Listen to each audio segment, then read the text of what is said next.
Amis internautes, bonsoir et bienvenue dans ce Icône du soir.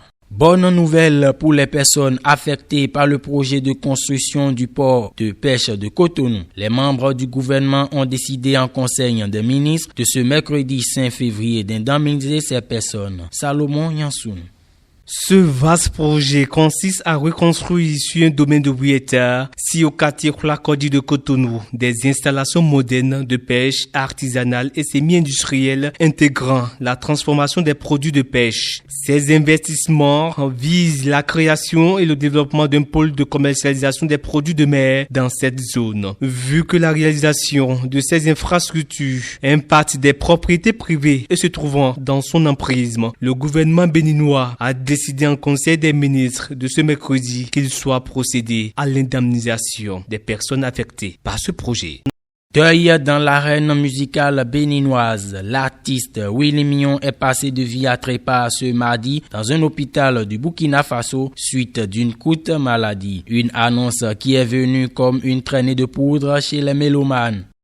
L'artiste, chanteur, arrangeur et compositeur béninois Willy Mion a cassé la pipe. L'annonce de son décès est parvenue ce mardi. Selon les informations, il est décédé au Burkina Faso des suites d'une courte maladie. Auteur, compositeur, interprète, arrangeur et créateur de la danse Ndiou, Willy Mion incarne une figure emblématique de la génération d'artistes urbains des années 2000 au Bénin. Son engagement et sa créativité ont inspiré de nombreux jeunes artistes. Ses chansons et son style unique lui ont valu une place spéciale dans le cœur de ses mélomanes. Depuis quelques années, Willy Mion s'est installé à Ouagadougou, Burkina Faso et travaillait comme manager dans un maquis. Sur les réseaux sociaux, de nombreux hommages lui sont rendus pour saluer son talent et son humilité. Son énergie, sa voix et son charisme resteront gravés dans les mémoires de tous. Willy Mion restera une figure marquante de la culture béninoise et sa musique continuera de vibrer dans le cœur de ceux qui l'ont aimé. Pour non-respect des obligations de couverture intégrale du territoire national en 3G et en 4G, l'autorité de régulation des communications électroniques et de la poste a prononcé des sanctions pécuniaires à l'encontre de Move Africa Bénin et de la Spacetel Bénin SA connue sous le nom de MTN Bénin. C'est à travers deux décisions distinctes en date du 15 janvier 2025.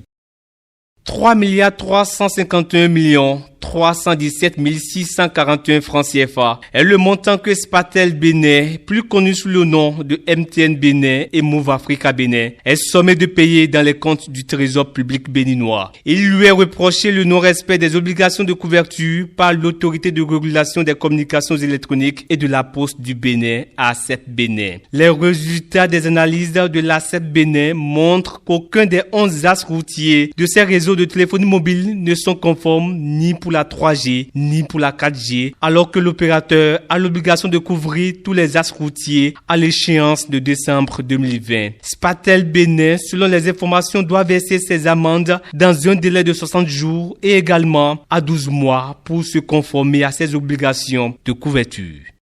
Au Burundi, plusieurs médecins arrêtés après avoir réclamé de meilleures conditions de vie. Face à cette situation, des hôpitaux paralysés depuis quelques semaines. Jean-Théophile Oti. Au Burundi, 5 médecins généralistes sont aux mains du service national de renseignement depuis plusieurs jours. Ils sont accusés d'atteinte à la sûreté intérieure de l'État pour avoir réclamé des augmentations de salaire dans les structures médicales privées où ils pressent certains à mi-temps, d'autres à temps plein. En novembre dernier, le syndicat des médecins généralistes du Burundi a engagé des négociations avec les propriétaires des structures privées en exigeant que le salaire soit porté à plus de $680 par mois pour les permanents et à $17 par heure pour les vacataires. La réponse a été un non sans appel. Les médecins généralistes sont alors passés à l'action début janvier. Ils ont démissionné en masse de ces hôpitaux privés qui se sont retrouvés sans praticien du jour au lendemain. Volodymyr Zelensky a accepté de s'asseoir à la table des négociations avec Vladimir Poutine pour mettre fin à la guerre qui ravage leur pays. Il ouvre ainsi la porte à des pourparlers directs avec la Russie sous l'égide des États-Unis et de l'Union européenne. Mais les conditions pour entamer des négociations ne sont pas encore réunies selon des sources proches du Kremlin.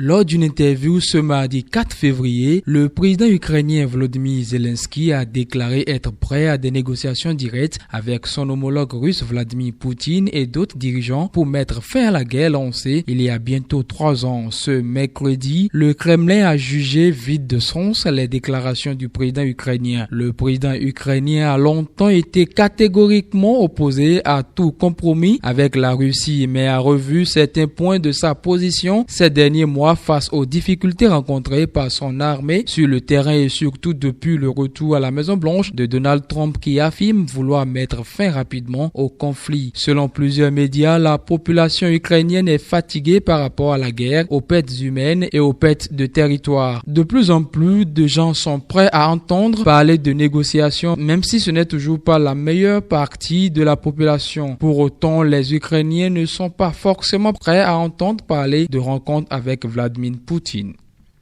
La Confédération africaine de football CAF a rejeté la candidature de Samuel Eto'o pour un poste de membre de son comité exécutif qui sera renouvelé en mars. Aux dernières nouvelles, il porte plainte au tribunal arbitral sportif TAS.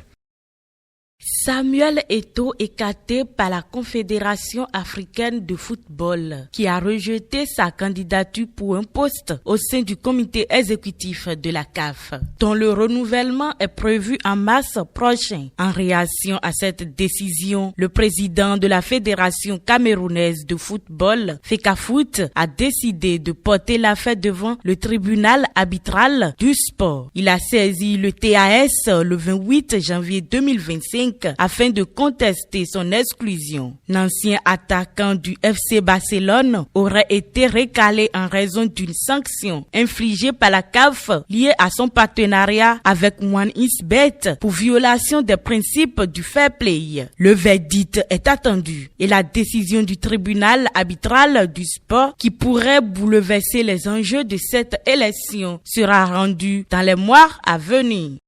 Amis internautes, ce sera tout pour Icône du soir de ce mercredi. Portez-vous bien et à demain.